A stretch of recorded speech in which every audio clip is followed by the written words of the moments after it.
This is the show where we want you to consider and then reconsider what you know of the news of the day. The leaders from Southeast Asia, the Gulf Cooperation Council and China are meeting for the first ever ASEAN-GCC-China Economic Summit. It's a new trilateral dialogue that could reshape the contours of international cooperation. Now, against the backdrop of shifting global power, the summit brings together three of the world's most dynamic economic regions, each with its own strategic agenda. But while economic cooperation headlines the current agenda, geopolitical undercurrents cannot be denied. They're hard to ignore.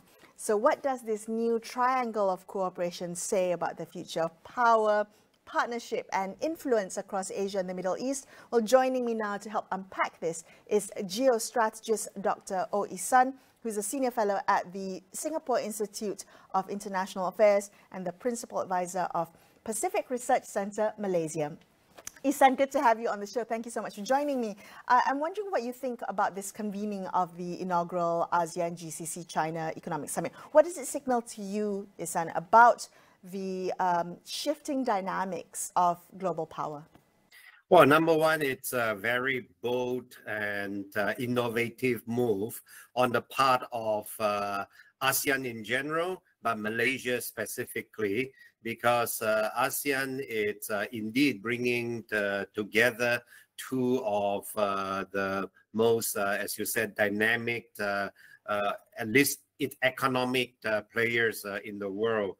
We saw that, for example, China is the world's second largest economy, and the Gulf region, of course, with its abundance of energy, of oil and so on, they are in a position to invest in a big way around the world. So trying to put together these three very active actors, we are also the fastest growing region of the world. Hopefully, I think we could have some sort of primarily economic synergy. So let's see what kind of projects we could cater for the betterment of the livelihoods of our people.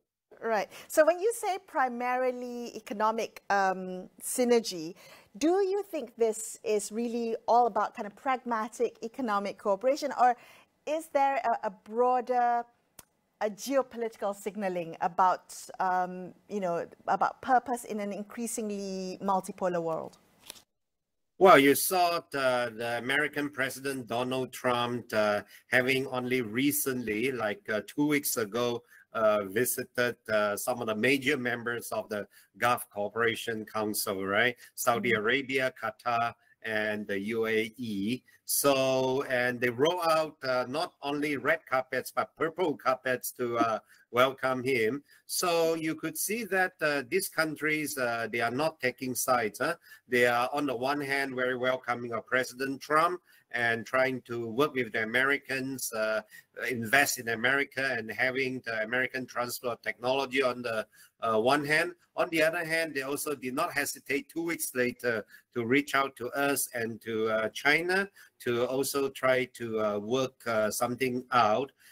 That's something, frankly speaking, I don't think is something strategic in the sense that they are trying to align themselves closer to, let's say, China in terms of the current geostrategic confrontation between US and China. But indeed, they are trying to dip their hands or dip their fingers into both pots of gold. Yeah, but China is part of this trilateral alignment. Do you not think that by having this group, it risks pulling ASEAN with its principle of neutrality closer into a China-centric orbit?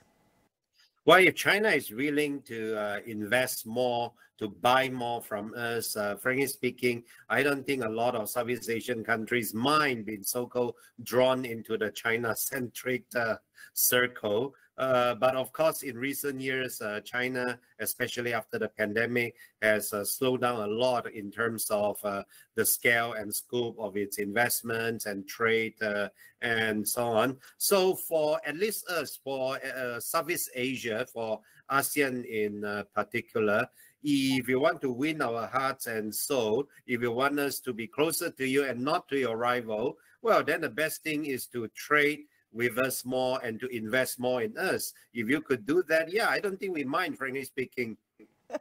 Can we talk a little bit about the winners here? I mean, when you talk about economic synergy, how do you see all the economies involved in this grouping benefiting from this alignment? I'm just wondering, how does China benefit? How does GCC benefit? How can ASEAN really maximize the benefit from this grouping? And is there a balance in terms of power dynamics? Could one be a bigger winner than the others? Well, of course, China is the big elephant in the room. There's no doubt about it. But of course, let's start with, let's say, ASEAN. Well, we need some of the more advanced technology from China, ranging from the high-speed rail to all these AI and drone technologies and other sorts of high technology. Well, China, perhaps it's willing to in a sense, transfer some of these technologies and to set up some of their plants here. But frankly speaking, they are short of funds. They are short of the real hard cash to invest. And lo and behold, you have our friends from the Arab world who are flush with cash, so they could do the investment. China could do the technology transfer. For the Arab countries, of course, they would like to diversify their economy and not be totally dependent upon the oil and gas and related economic products. So, for example, again, the technology from China and some of the experience of Southeast Asian countries, you know, we used to be not very rich part of the world, but within half a century, we transfer ourselves into the fastest growing region in the world, right? So there are some examples, some experience for the Gulf country to look after. For China, of course, it's, well, new markets in the Middle East. You partner with some of the major, shall we say, Muslim majority countries in Southeast Asia, Malaysia, Indonesia, and so on, and go and explore some of these new markets in the Middle East. So potentially, it could bring some sort of benefits to all three parties. Okay. Well, what do we have to watch out for, Oisan, in terms of seeing whether that potential that you talked about will be maximized? Will this axis of cooperation between ASEAN, the GCC, and China live up to this wonderful potential that you've painted for us? Well, I think the implementation part will be important. I can already foresee there will be some projects and some cooperation proposals to be signed in the next few days and so on. But whether they will really be realized, whether in the implementation process, we will face difficulties such as bureaucratic entanglements, such as non-tariff barriers, and so on. Frankly speaking, that remains to be seen. But you need at least one pilot project, right? You need one, for example, I could immediately think of let's say the durian and durian products, right? Right now, we are exporting a lot of durians to China, but the Middle Eastern friends, perhaps they are not so enamored with durian. If we could do something about that, the food products of durian, you need some sort of, shall we say, the successful pilot project in order to push this forward. Yeah. Okay, well, zooming out, not just looking at the ASEAN-GCC and China Economic Summit, but also the ASEAN-GCC. I think this is the second time that's convening, and the 46th ASEAN Summit, which is happening. When you think about all these players coming together in KL to discuss maybe the future of kind of regional cooperation, how would you emphasize the importance of this? The fact that we're chair of this summit as well. For what is at stake for the ordinary citizens across ASEAN as all of these new economic and geopolitical alignments takes shape here in our backyard? Well, these are two huge regional blocks. One is very rich, one is growing very fast. Of course, there are synergies between the two of them. you know, not so long ago, we don't quite know, with the exception of some of our Muslim friends, about the Arab world, right? But nowadays, when we talk about holiday destination, Dubai would immediately spring to mind, right? And some of my friends even, you know, are talking about destination in Saudi Arabia, which for a lot of us unimaginable not so long ago. On the other hand, you also see a lot of Arab tourists coming to KL and to other parts of the country, and also to other Southeast Asian countries. So, for example, in tourism, there's a lot to work together, such that we can travel visa-free, for example. But I think overall, well, we have that sort of experience, been able to transform ourselves from an agricultural society to an industrialized one. Arab countries, granted, they are flush with cash, but I think they are also looking at ways to diversify the economy in their own terms. Sometimes with American help, sometimes with Chinese help, but I think they see us, Southeast Asia, as really good examples as well. Wonderful. Dr. Oh Isan, thank you so much for being on the show with me. That was Dr. Oh Isan, Senior Fellow from the Singapore Institute of International Affairs. We're going to take a quick break here and consider this. We'll be back with more. Stay tuned.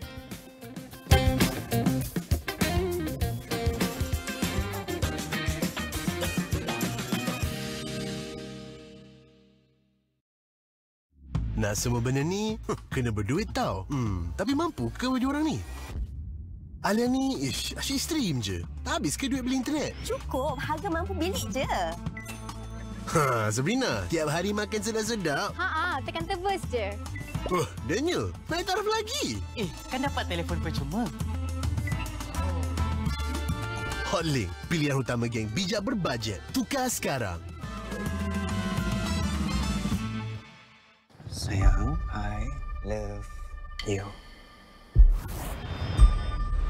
Aku cuma nak happy dengan orang yang aku sayang. Kau ni memang banyak plot twist, Luar ni suci lagi tahu tak? Tapi pasal perbuatan kau buat macam aku fikir kau bukan, faham? Sekarang kau kucil lah.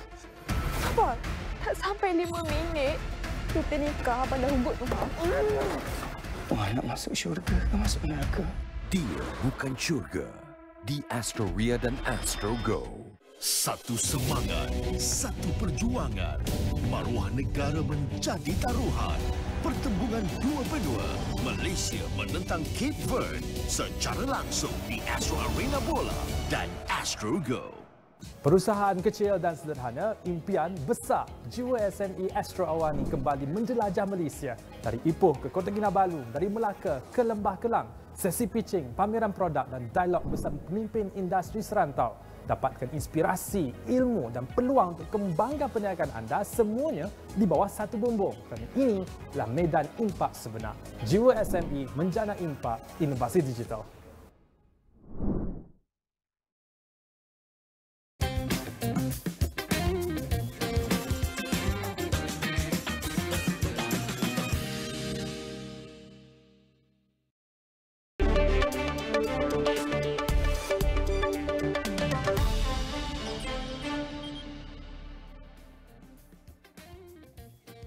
Hi, welcome back to Consider This. I'm Melisa Idris. Let's continue our discussion about the inaugural ASEAN-GCC-China Economic Summit, a new trilateral dialogue that could reshape the contours of international cooperation. Joining me now is Dr. Phar Kim Beng, who is a professor of ASEAN Studies at International Islamic University, Malaysia. He's also visiting faculty of Universiti Malaya's Asia-Europe Institute. Professor, welcome to the show. Thank you so much for joining me. What does this new grouping, this ASEAN, GCC and China grouping reflect to you about a new strategic realignment in kind of the global economy? Is this an unusual trilateral configuration in your opinion? It's not unusual in the sense that since the re-election of President Donald Trump as the 47th American president, there has been the talk that globalization is about to become all unhinged.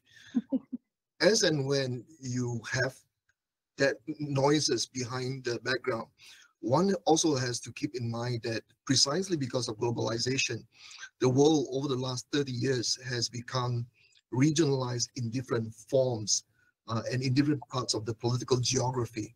So two regional organizations that are relatively successful in managing the tensions, both in the Gulf, in the Middle East, and also in Southeast Asia, are obviously the Gulf Cooperation Council and the Association of Southeast Asian Nations, ASEAN. As and when they actually come together is also because of the initiative that the ministers have taken way back in 2009. So the heads of states and the heads of government are finally converging and having a serious conversation on how they want to deal with power that they once assumed to be relatively stable, but now is a quirk in the whole geopolitical and geoeconomic equation. Now, in a very predictable manner, China has become the one country that they can also have a decent conversation with, precisely because China is that one country that has embraced and internalized the ethos and values of globalization. I wanted to reference something just to kind of follow up on what you just said. You wrote an opinion piece, a column that was quite interesting, in which you talked about this summit, and you said you called it a historic summit because it institutionalizes, and I may quote here, institutionalizes symmetry among three civilization spheres: maritime Southeast Asia, the Islamic Gulf, and Confucian China. Talk to me a little bit about that alignment and what this emerging axis of cooperation reveals to you about a new emerging global order, as you mentioned earlier. Thank you very much for raising that. Obviously, I'm doing something right. Otherwise, the TV broadcasters will not be picking up on my articles. Now, within the context of what I wrote, there's a lot of truism to what I said, because the Gulf Cooperation Council is comprised of 6 Arab countries, which are Saudi Arabia, United Arab Emirates, Bahrain, Qatar, Kuwait, and Oman.